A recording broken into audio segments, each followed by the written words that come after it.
Welcome to another video. Today I have a very special guest star, the very lovely Erica Lee from Lavender Twine. And if you are not a follower of Lavender Twine, what are you doing? Get yourself over there. All of the links will be in the description down below. So Erica is a bag designer, and I just thought, you know, it's a perfect opportunity. You're in my sewing room. I mean, you're not even in my country. You're in my sewing room. So I thought it would be a really nice way to pick your brains and learn a little bit more about you.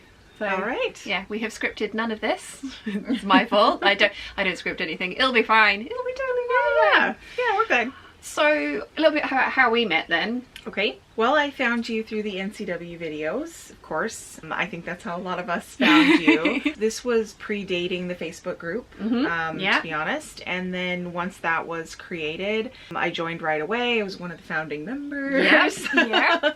And it was just, I think, basically commenting on things.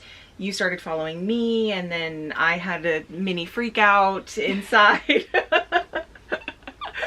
And then one day you said, you know, my name on your channel because I was trying to get to 200 followers on my page, and you shouted me out, and I had another freak out. And but I think it was just a matter of, you know, commenting and seeing each other online, and then we became friends. Well, I remember that you were the very first person to book on the very first retreat that I ever did. And I remember getting the notification through from you and seeing your address. And I remember thinking, you know it's in person, right? You know because Erica lives in Seattle. Yeah. So it was just like, but that's as far away in America as you can nearly get. And it was just like, you coming to the island? She's like, yeah. I was like, awesome. Yeah. Because there'd been that interaction beforehand, but when finally met her in real life, it was just like, it'd been forever, isn't it? Yeah. So and now she can't get rid of me. Can't get rid of me either. No, you are stuck with me. So at the time, you were making bags for other people to buy. Yes, weren't custom you? orders. Yeah. So I had about, I would say I was booked out by about a year, maybe a year and a half, was just taking custom orders, and I was striking for custom fabric groups, which helped get me out there a lot. Yeah, and striking means So they would give me a sample of what they were going to run as a custom print, and I would sew it up and promote it for their sale. So that's what a striker is. Yeah, that's how I found blended thread fabrics, which is a huge addiction, but thankfully still vicarious. They're very well priced for custom print fabrics, and they're beautiful prints. They're very, very well priced, but they are based in America, aren't they? They're Canada. So actually buying it and get it shipped over to the UK, especially in the quantities that I would want, because I'd want to make some clothes from it, not just bags. I think that's one of the nice things. Bags is like, I can buy a yard and that'll do me 2-3 bags. Oh gosh, yes. Yeah, I'd need like 3 yards for one dress.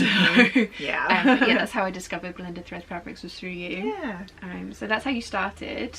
That's how I started with really getting my name out there with my business. And then I designed a bag pattern, and I released it in July of 2019. Wow, is it that long ago? Yeah. And so I continued doing customs until basically I shut it down, and then I shut it down, but then I still had like 6 or 8 months more of the calendar to, you know, my customs calendar to run out. Meanwhile, I'm finding times here and there to design my next pattern, and now I'm full-on designer. Yeah. So your first pattern that you designed was the Janine clutch. Yeah. And I have the honor of being the first person to buy every single one of Erica's patterns, because she does message me to let me know that it's just gone live, and it's always like, and I've either been the first or the second. Well, you're either the first or JoJo's the first, but either one of you two have been the first to buy every time I've launched a new one. Yeah. And I appreciate that, because I'm always launching very late, because I work up to the wire, and then it's morning time for you, and so I'm like, hey, are you up? Please, can you download and, you know, make sure everything works properly. So but it's a tradition now that like I want to be the first person to buy. I want to be number one. I appreciate that. Yeah, it's awesome. I appreciate it. So how did you come up with the name Lavender Twine? My husband's boutonniere on our wedding day was a sprig of lavender wrapped in twine. We have to say hello to husband. Hello, husband. If you see him in the comments, his name is Connell Kent. He watches whenever I'm on the channel and comments. But anyway, so yes, his boutonniere was lavender wrapped in twine, and I think it was his sister that actually helped me, because I'm very into making very meaningful names for my products, and so that it meant a lot to me, and it was pretty. Yeah. Oh, it is very pretty, and I love your theory, not theory, but your reasoning behind using the ampersand. The ampersand, well. Yes. So my husband actually told me this, is that when two people are working together and they are a part of the same team, you will use an ampersand. Like, for instance, Tom and Fred. If it's Tom ampersand Fred, that means they worked together on the project. But if it was Tom and the word and Fred, they weren't working together, but maybe they were working on the same thing, that kind of thing. So like a director or something, if it was Tom ampersand Fred, it would be the same company or something like that. Just a closer affiliation between the two. So that's why I decided to use the ampersand. And I love all the names that you come up with for your patterns. And they always have really kind of like lovely meanings of the words themselves, but lovely meanings of why you pick those words. Yeah, so I tend to gravitate towards very unique things, design-wise, and also what I name my patterns always have a very deep meaning to me. I have designed a lot of my patterns kind of in tribute to a lot of people that I know. Maybe somebody brought me the idea and I decided to run with that idea, so I name it after them or for them. So I always ask them what's their favorite part about nature, because my company has kind of this thread or vein of natural and organic running through it. And so I'll ask them what's their favorite part about nature, and whatever they come back with, I will find a word that's unique and original, and that kind of centers or focuses on what they love about nature. You've just been part of the Bag of the Month Club. Yes. I know there has been a huge demand for the Hariath, and it's taken me a while to get that name right, but I'm now saying it correctly. The Hariath handbag, yes. Huge demand for that. So for you guys, we are going to be releasing this video on the 21st of May.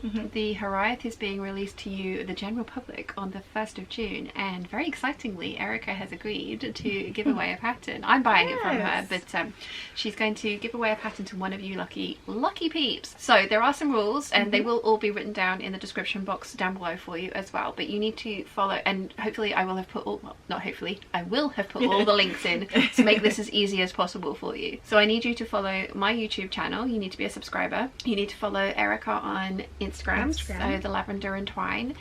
You also have a Facebook group. I do have a Facebook group, so part of it is to join the Facebook group. Yeah. And then we need you to leave a comment in the comment section down below with your favorite unusual word. So you might end up with some inspiration in there. That'd be awesome. Literally just occurred to me. But we were talking about the etymology. I think I've got that right, because there's entomology is bugs. Etymology of words earlier, and how fascinating things are. So yeah, leave your favourite unusual word down in the comments down below. I will be closing the giveaway on the 28th of May, and I will be announcing the winner on the 31st of May. I will be paying for the gift card from Erica, and she will send it to you so that you can purchase the Hariath on the 1st of June when it's available. Yay. So we are currently in the process of cutting out my very first Hariath.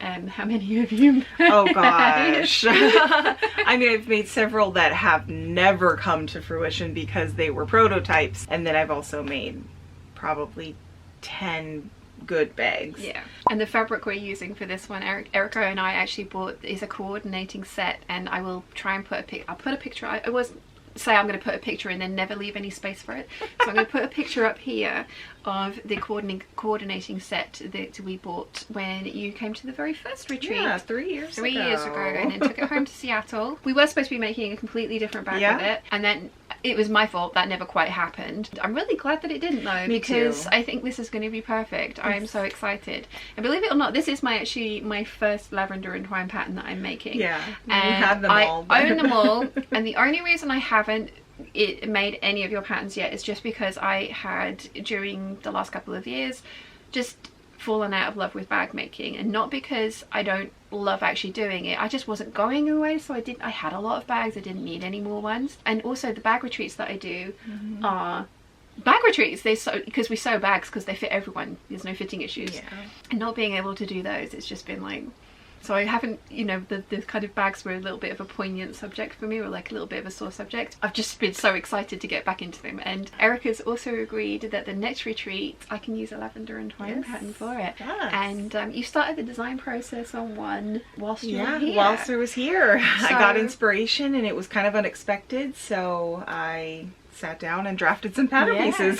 There may even have been a name picked for it already, which is very exciting. Quite possibly. We won't be revealing anything yet, but it's been really interesting to watch the beginning of your process. And so we were talking about this earlier, but now that you've kind of like done the initial kind of like paper template, as it were, what do you do next? What's your process from here? So from here, what I have now is I've determined the measurements that I want.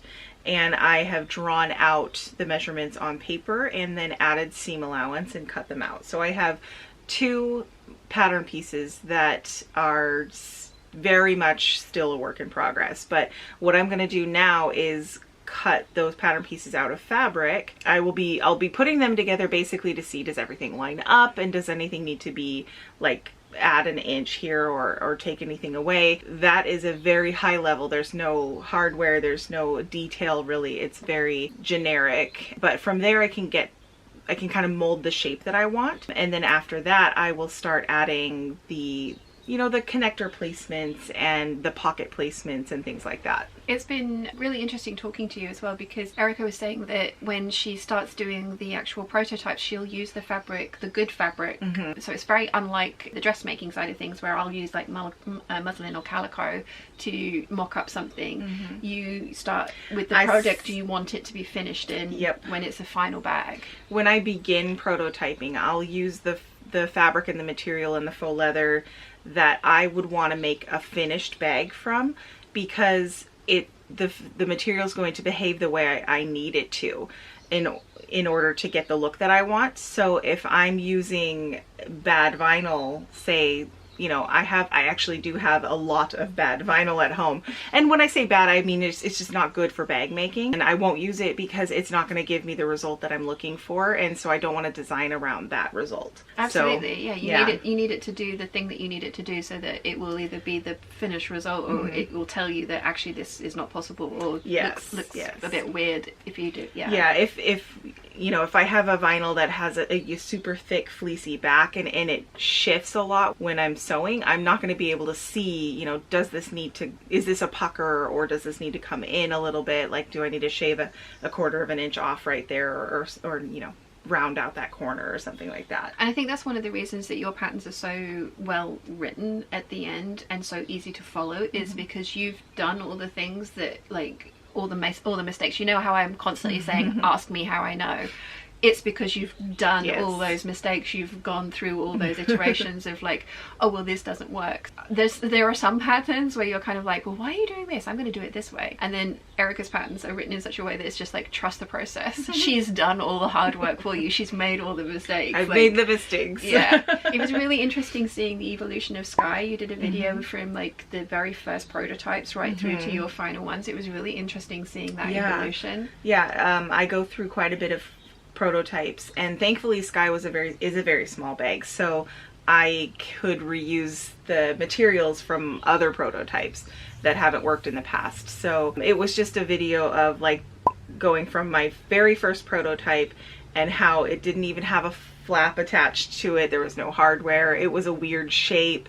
And then I gradually moved along down the line to my very finished product. And it was just kind of, it was the evolution, and it morphed into the final product. Yeah, it was very interesting to see. Thank you. Yeah, so we're going to do a little kind of quick fire round of like favorites. So first up, favorite hardware finish. Okay, so I would have to say, I hate it when there's a tie, because then it seems like I'm really indecisive. I would say that my 2 favorite are antique brass and gunmetal, because I feel like I'm reaching for those almost all of the bags that I make. I feel like I'm reaching for those 2 finishes. If I do a different finish, it's because it's a special bag.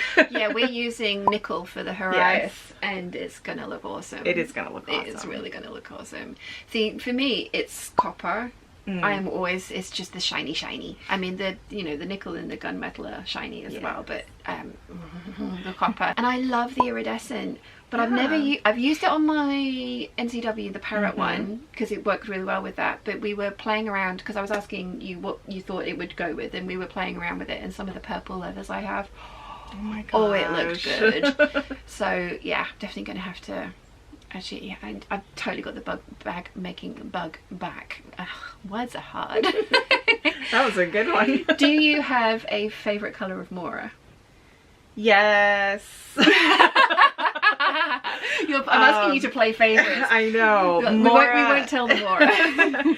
Mora is my favourite faux leather to use. And again, it will be linked down below. It's from Emmeline Bags. I would say most of the time it's the tan, because I feel like tan is such a classic bag color finish, and I love bags that are solid color on the outside because I think it's super classy. So tan is great, but I have to go with Bordeaux a lot of the time. I haven't had any of that in real life, but I love the color of it. And it's kind of got some smoky undertones, so that gunmetal finish goes amazing with it. Nice.